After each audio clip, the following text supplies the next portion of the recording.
सुनिए, तो मैंने अभी आपको बताया कि एक अंडपी है कि बहुअंडपी है। सुनो इधर देखो, एक अकेला अंडाशय है तो एक अंडपी, स्त्री के सभी प्रकार पढ़ रहे हैं इसके आधार पर अंडाशय के आधार पर, एक अकेला तो एक अंडपी और एक से ज्यादा है तो बहुअंडपी। अब आपने देखा कि यहाँ पर आप देख पा रहे हैं एक और दो है, लेकिन ये आपस में कैसे हैं? दो है मतलब एक से ज्यादा है, एक से ज्यादा तो क्या कहेंगे बहुअंडपी, मल्टी कार्पलरी बोल कर माने ना। लेकिन अंडाशय तो एक ही होगा ना? नहीं, दो है लेकिन जुड़े हुए हैं, ये दो है लेकिन कैसे हैं? जुड़े हुए। एक इसका है और एक इसका दो है, तो ये कैसे बताओ? जुड़े हुए। अब इस बहुअंडपी दो प्रकार की होती है, ध्यान से सुनो, बहुअंडपी कितने प्रकार की होती है? दो प्रकार की। एक होती है युक्तांडपी, युक्तांडपी सुनो, युक्तांडपी जिसको कहते हैं सिनकार्पस,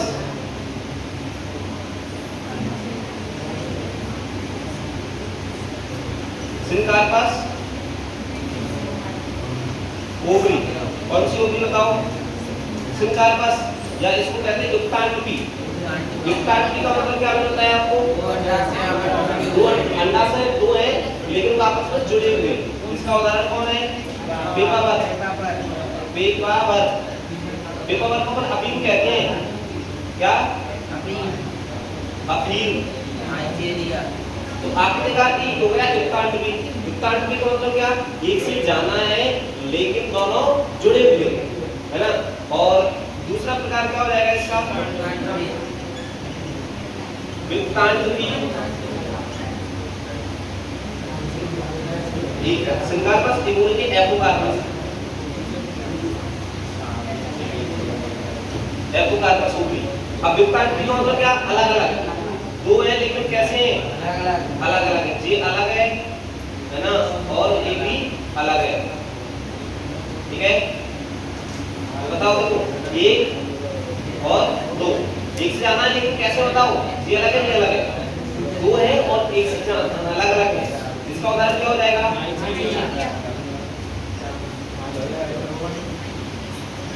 माइसीलिया को चंपा कहते हैं। सुनो, अब ध्यान से सुनो, मैं आपको क्या पढ़ा रहा हूँ? मैं आपको पढ़ा रहा हूँ स्त्री केसर, मादा भाग हम पढ़ रहे हैं। तो मादा भाग में हमने पढ़ा था कि स्त्री केसर जो है ना मादा भाग का प्रतिनिधित्व करता है। स्त्री केसर के तीन भाग थे, वर्तिकाग्र, वर्तिकाग्र और अंडाशय। अब स्त्री केसर अंडाशय का कितने प्रकार का? दो प्रकार का। एक अकेला अंडाशय है तो एक अंडपी, मोनो कार्पलरी ओवरी, और एक से ज्यादा है तो बहुअंडपी, मल्टी कार्पलरी ओवरी। अब मैंने आपको बताया था कि जो मल्टी कार्पलरी है ना, एक से ज्यादा है। अब वो एक से ज्यादा तो है लेकिन आपस में जुड़े हैं कि अलग अलग है, उसके आधार पर फिर जो बहुअंडपी है ना, बहुअंडपी फिर दो प्रकार की है। बहुअंडपी कितने प्रकार के हैं? उसके आधार पर कि जुड़े हैं कि अलग अलग है। जुड़े हुए हैं, दो है लेकिन जुड़े हुए हैं तो युक्तांडपी। युक्तांडपी का उदाहरण कौन हो गया? पेपावर, है ना, इसमें ऐसे जुड़े हुए दिखाई देते हैं। और ये कौन है? विक्तांडपी, दो है लेकिन अलग अलग है, तो इसको कह रहे हैं विक्तांडपी। इसका उदाहरण कौन हो गया? माइसीलिया। ये दिमाग में सेट कर लेना, 2027 लिख लेना और ये आता है। तो आपने देखा कभी कभी ऐसे क्वेश्चन आता है कि पेपावर और माइसीलिया दोनों ही बहुअंडपी है, पेपावर और माइसीलिया दोनों ही बहुअंडपी, फिर भी ये एक दूसरे से अलग अलग है, समझाइए, समझा दोगे? ये दोनों कैसे बहुअंडपी है? बिल्कुल सही बात है। अब दोनों में अंतर किस बात का है? अंतर है कि वो जुड़े हुए हैं अलग अलग है। तो पेपावर में कैसा होता है? ये बहुअंडपी युक्तांडपी का उदाहरण है। बहुअंडपी है, बहुअंडपी में किसका उदाहरण है? युक्तांडपी, क्योंकि जुड़ा हुआ है। और ये क्या है? ये बहुअंडपी, ये तो युक्त कह रहा है ना, और ये कैसा है? बहुअंडपी युक्तांडपी, ये अलग अलग है। दोनों में अंतर किस बात का समझ में आ गया? बहुअंडपी कितने प्रकार का हो गया? युक्तांडपी और विक्तांडपी, है ना। ये बना लिया गया, इसको बना लो, इसको बना लो, एक अंडपी बहुअंडपी दोनों लिखो, बना लो, क्लियर? बना लीजिए इसको। अब किताब में डायग्राम दिया हुआ है, उसको बना लो।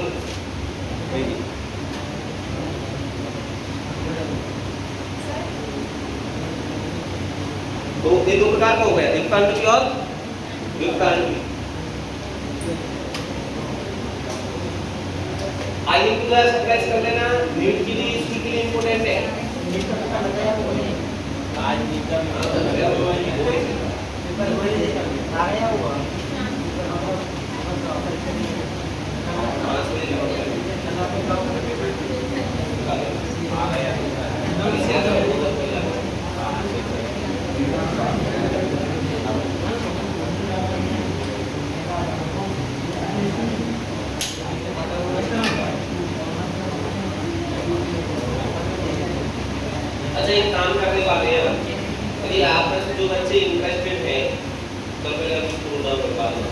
दिए सर बताओ आप दिए ये कर लिया तो आपने क्या देखा, 1 घंटे की और 2 घंटे।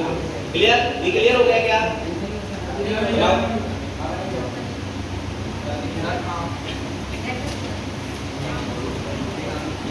सर बताओ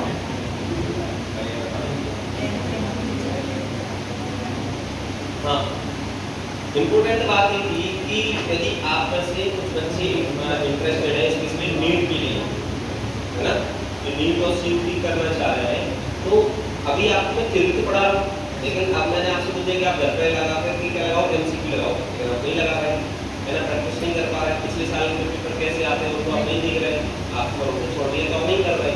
तो अपन क्या करने वाले हैं, यदि आपका इंटरेस्ट है और आपको आगे नीट पेपर देना है, सीयूटी पेपर निकालना है, तो बायोलॉजी की गारंटी मैं ले लूँगा कि बायोलॉजी आपका पूरा करा दूंगा, उसकी टेंशन नहीं लेना है। नीट की बिल्कुल पिछले साल के पेपर आपका सारे क्वेश्चंस बनेंगे, है ना, 11th का और 12th का दोनों का साथ साथ में आपको 11th का पढ़ा वही करा दूंगा। तो उसके लिए मैं चाह रहा हूँ कि अपन एक अलग से 1 से 1.5 घंटे की क्लास अपन पर डे 1 घंटे की क्लास पर डे लगाएं। क्लियर? हर पर डे लगेगी, उसको पर डे आपको क्वेश्चंस लगाने हैं, पिछले साल के क्वेश्चंस जो पढ़ा दिया है वो लगाने हैं, प्रैक्टिस करवाऊंगा, टेस्ट करवाऊंगा नहीं। अब उसके लिए आपको आना है, उसके लिए टाइम पे अलग से सेट करने वाला हूँ, प्लान किया मैंने बच्चों को शेयर करके, अभी मैंने मेरे अंदर भी प्लान तक बताया क्योंकि अच्छा बच्चे कर नहीं रहे चीज़ को, है ना, कुछ बच्चों ने बोला भी है इसलिए। तो उसका अपन क्या करेंगे, उसको क्या करेंगे, और उसका कोई ज़्यादा चार्ज नहीं है, उसका मात्र 200 रुपये पर मंथ। क्लियर? 200 रुपये पर मंथ, ज़्यादा नहीं, 200 रुपये पर मंथ रखना। तो बच्चे को लगेगा कि हाँ क्योंकि फ्री में रखेंगे तो बच्चा आएगा ही नहीं, ठीक है, तो मात्र 200 रुपीज़ पर मंथ में रखूँगा और यहाँ पर आपके सारे क्वेश्चन करवा, यदि आप इंटरेस्टेड है तो यहाँ आएंगे, यहीं बैठ के क्वेश्चन कराएंगे, सारे डिस्कशन करेंगे। ये क्लास तो चलती रहेगी, ये तो सब चलते ही रहेगा, तो चल रहा है वैसे इसमें तो अभी करवाया जाएगा, वही बात करवाया जाएगा, साथ उसका टाइमिंग डिसाइड कर लेंगे, बस दिन में रख लेंगे, आप फ्री होंगे उस समय कर लेंगे, यहाँ बैठेंगे और सारे आप डाउट हो सकते हैं। क्लियर? वो अपन करके प्लान करें, आप इंटरेस्टेड है तो मैं वो करूँगा। क्लियर? कोई ज़्यादा चार्ज नहीं है, 100 रुपीज़, उससे आपको लगेगा कि हाँ हम हाँ है, ठीक है, उससे रेगुलर टिकट की, क्योंकि फ्री में करते तो अच्छा नहीं आएगा, है ना, जी है। ये समझ में आ गया आपको? बोलो, ज़्यादा कोई दिक्कत है क्या? तो सुनो, एक घंटे भी मोनोकार्बोनाइल होगी और ये क्या बहुघंटे की प्रकार का हो गया, 2 घंटे भी फिर 2 प्रकार का कर दिया, कौन कौन सा? युक्तांड की और युक्तांड की और युक्तांड की। क्लियर?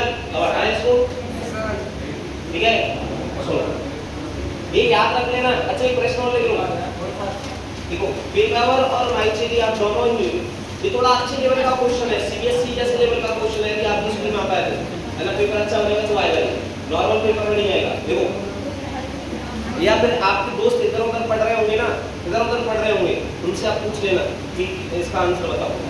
देखो देखो पेपावर और माइचेरिया दोनों ही, पेपावर और माइचेरिया दोनों ही, हालांकि सिंपल है लेकिन बच्चे भूल जाते हैं, लेकिन बहुत सारे टीचर ही भूल जाते हैं। देखो पेपावर और माइचेरिया, पेपावर और माइचेरिया दोनों ही, पेपावर और माइचेरिया दोनों ही बहुअंडपी है, पेपावर और माइचेरिया दोनों ही बहुअंडपी है, फिर भी ये एक दूसरे से अलग अलग है, कैसे समझाइए? पेपावर और माइचेरिया दोनों ही बहुअंडपी है, फिर भी ये एक दूसरे से अलग अलग है, कैसे समझाइए? समझ में आ गया? तब आपको समझ में आ जाएगा, दोनों बहुअंडपी बिल्कुल, लेकिन हम जानते हैं पेपावर किसका उदाहरण है, युक्तांडपी का, वो जुड़ी हुई है और ये अलग अलग है। ज्यादा कोई दिक्कत है क्या? बोलो, अंतर लिख सकते हैं ना इसमें? हाँ लिख सकते हैं, है ना, यदि आ जाता है ऐसा तो लिख दोगे क्या? ठीक है, हटाएं इसको, तो सुनो इसको हटा दें, जाना तो नहीं ना आपको, सुनो अब सुनो, देखो ये पढ़ा तुमने, अब हम बात कर रहे हैं आगे, सुनो, अभी मैंने आपको बताया था कि अंडाशय होता था, ये कौन है बताओ? अंडाशय, है ना, अंडाशय करें इसको। अब इनका ये है अंडाशय कोष्ठक, ध्यान से सुनो, ये क्या बताओ? अंडाशय कोष्ठक, क्या करें इनको?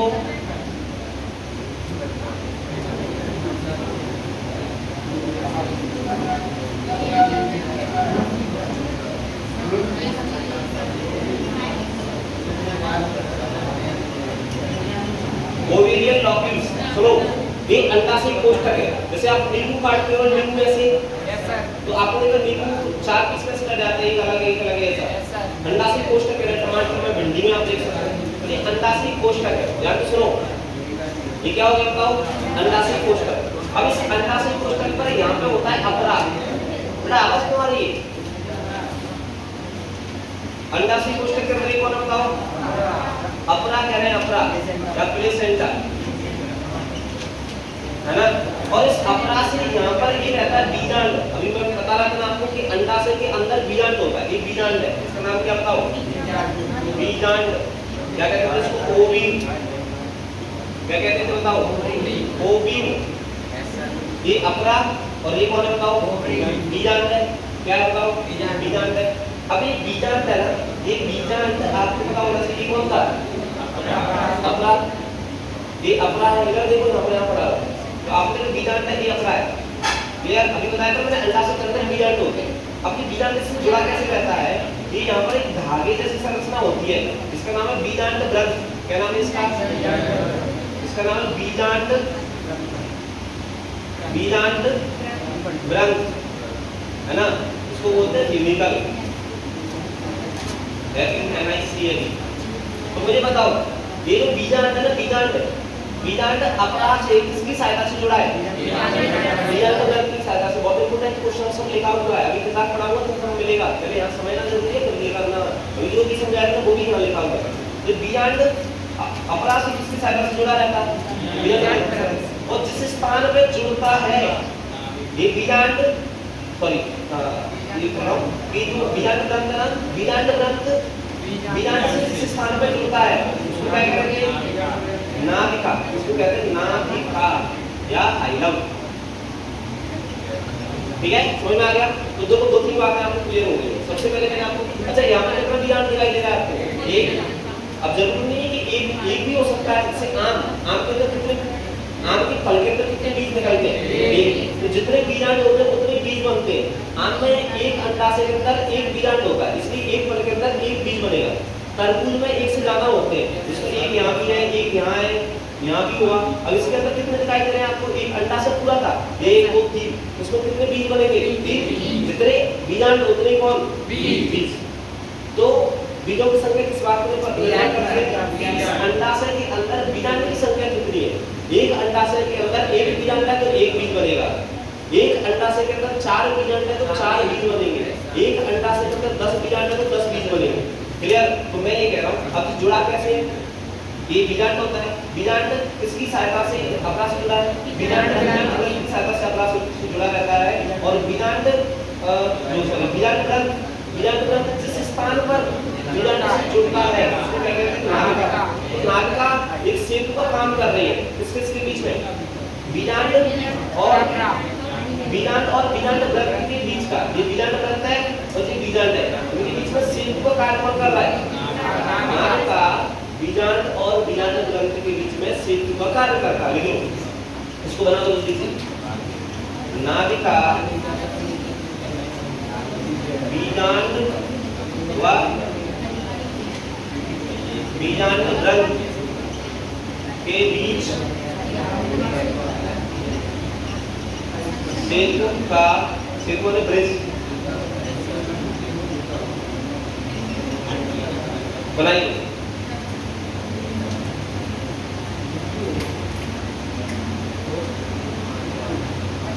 ये सारी बातें किताब में लिखी हुई है, जो भी आपको पढ़ाया जा रहा है। ये अंडाशय कोष्ठक बनाएगा, ये कोष्ठक जे बन गया, अंडाशय कोष्ठक कह रहे हैं ना, इनको अंडाशय कहते हैं। ये कोष्ठक है, ये एक जी बन गया, एक जी बन गया, एक जी बन गया, एक जी बन गया। हाँ, ये अंडाशय कोष्ठक है। सबको एक साथ क्या कह रहे हैं? अंडाशय। अंडाशय कोष्ठक नहीं, जनरली ये 4 किसी के अंदर जाना भी हो सकते हैं, किसी के अंदर ये कोष्ठक ऐसे कह सकते हैं, ये भी होता है। हाँ, वो भी सकते हैं। किसी के अंदर कोष्ठक होते हैं, किसी के अंदर नहीं होते, मैं कह रहा हूँ, है ना। तो इसमें कोष्ठक दिखाई दे रहे हैं आपको, है ना। क्लियर? आपने ये देखा, ये क्या हो गया बताओ?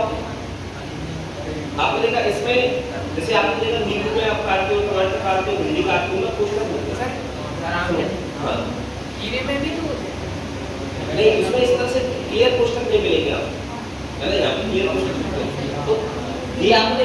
कोष्ठक, अंडाशय कोष्ठक के अंदर एक और गति जैसी संरचना का नाम क्या है? अपरा। उसको क्या कहते हैं बताओ? अपरा कहते हैं, अपरा। आपको मटर देखिए ना, मटर मटर को आप छीलेंगे तो उसके दाने आप जानते हैं गिरते नहीं है, उसके बीज गिरते हैं क्या? गिरते नहीं है ना, लटके रहते हैं, शरीर में लटके रहते हैं, वो यही है, अपरा से जुड़े रहते हैं। तो आपने देखा ये बीजांड है, बीजांड ग्रंथि की सहायता से अपरा से जुड़ा है और जिस स्थान पर जुड़ता है उसको क्या कहते हैं? बीजांड की संख्या अलग एक भी हो सकती है और एक से अधिक। एक अंडाशय के अंदर एक बीजांड होता है, आम में, गेहूं में, धान में, लिखा है आपके सामने। पपीता, तरबूज और आर्किड इसमें एक से अधिक होती है।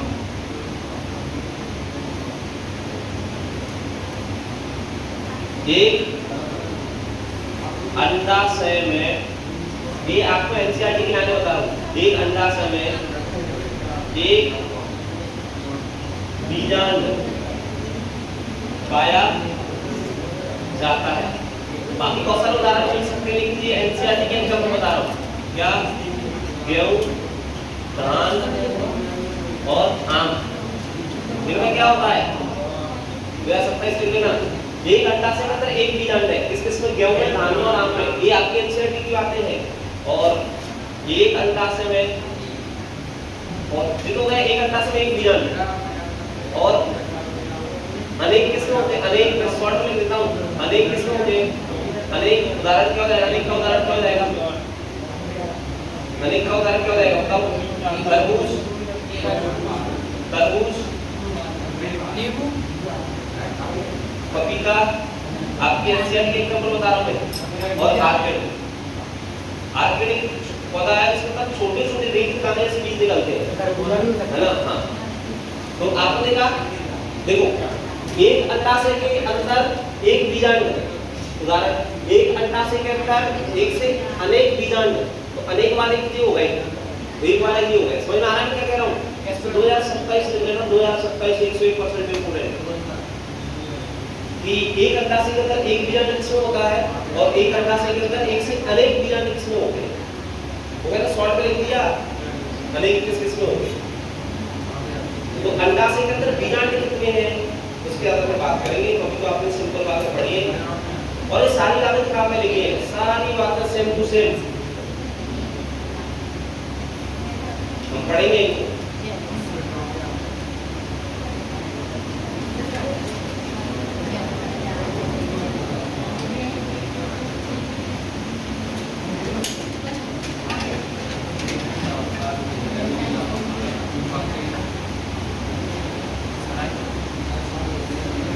हो गया इतना?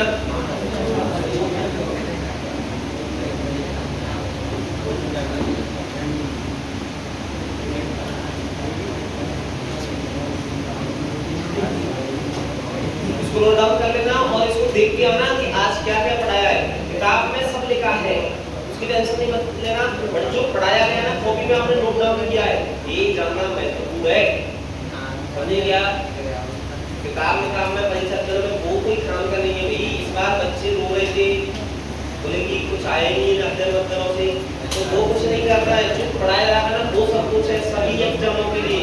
आप इस पर ध्यान लगाओ, सारा काम होगा, ठीक है?